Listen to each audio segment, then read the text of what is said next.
श्रीमद् भगवद गीता के अनुसार इंसान की बर्बादी के ये 3 कारण होते हैं। गीता में भगवान श्री कृष्ण ने बर्बादी के इन 3 कारणों पर विशेष बल दिया है। भागवत गीता के बताए गए मनुष्य की बर्बादी के ये 3 कारण आज हर मनुष्य को जानना चाहिए। कहते हैं कि मनुष्य यदि अपनी बर्बादी के कारण को जान जाए तो वह अपने जीवन को सुखमय बना सकता है। गीता में भगवान श्री कृष्ण ने बर्बादी के इन 3 कारणों पर विशेष बल दिया है। यह कोई मैं नहीं बता रहा बल्कि गीता में ऐसा वर्णन मिलता है। क्या आप जानते हैं कि मनुष्य की बर्बादी के 3 कारण कौन कौन से हैं? यदि नहीं तो आगे हम इसे एक कहानी के आधार पर जानते हैं। प्राचीन काल में एक शाही परिवार में एक लड़के का जन्म हुआ। कम उम्र में ही शाही ठाठ से दूर गुरुकुल में भेज दिया था। गुरुकुल में यह बालक सबसे होनहार था। उसने वेदों और शास्त्रों का अध्ययन किया। गुरुकुल में अभी उसकी शिक्षा समाप्त भी नहीं हुई थी कि उसके माता पिता और सभी भाई बहन प्राकृतिक आपदा में मारे गए। शिक्षा समाप्त करने के बाद इस बालक ने प्रण लिए कि उसका सारा जीवन लोगों की भलाई में ही बीतेगा। अब इस सन्यासी ने अपनी सारी महत्वाकांक्षा त्याग दी। वह सांसारिक वस्तुओं को छोड़कर हिमालय की जंगलों में चला गया। उसने लंबे समय तक तपस्या की।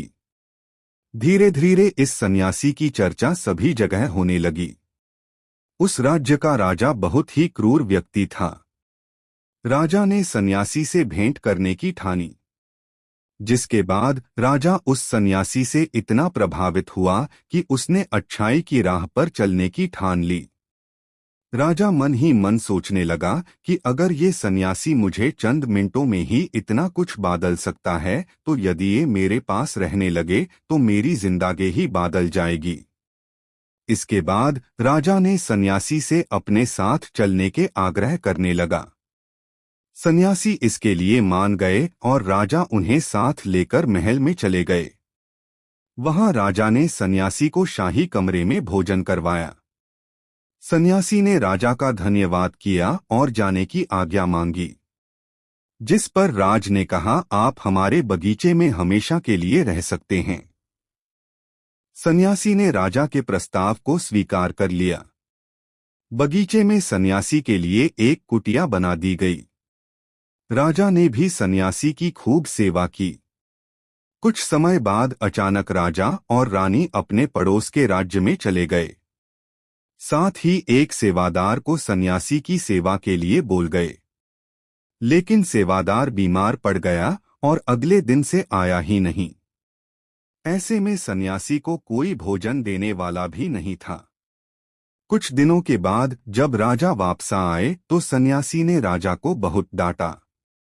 राज ने सन्यासी से क्षमा मांगी और फिर सब कुछ ठीक हो गया। फिर कुछ दिन बाद राजा को राज्य से फिर कुछ दिनों के लिए बाहर जान पड़ा। इस बार राजा ने रानी को आदेश दिया कि जब तक वह आते नहीं तब तक राजा को किसी प्रकार की दिक्कत नहीं होनी चाहिए। जिसके बाद रानी हर रोज भोजन पकाकर सन्यासी को भेज देती।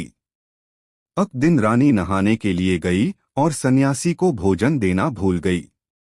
जब भोजन नहीं आए तो सन्यासी सोच में पड़ गया कि और वह खुद महल में जाकर देखा। सन्यासी की नजर रानी पर पड़ी। उसने रानी के अद्भुत रूप को देखकर चकित हो गया। सन्यासी रानी की सुंदरता को भुला न सका और उसने खाना पीना छोड़कर अपनी कुटिया में पड़ा रहा। राजा जब वापस लौटे तो उसे सन्यासी के हाल का पता लगा।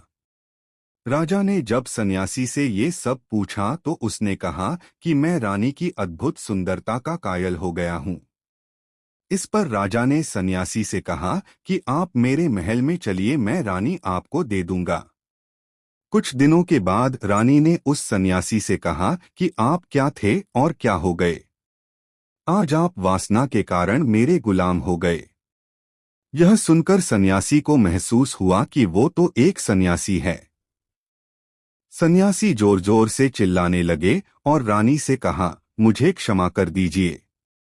इस प्रसंग का सार ये है कि जब इच्छा पूरी नहीं होती है तो क्रोध उत्पन्न होता है, और अगर पूरी हो जाए तो लालच बढ़ता है।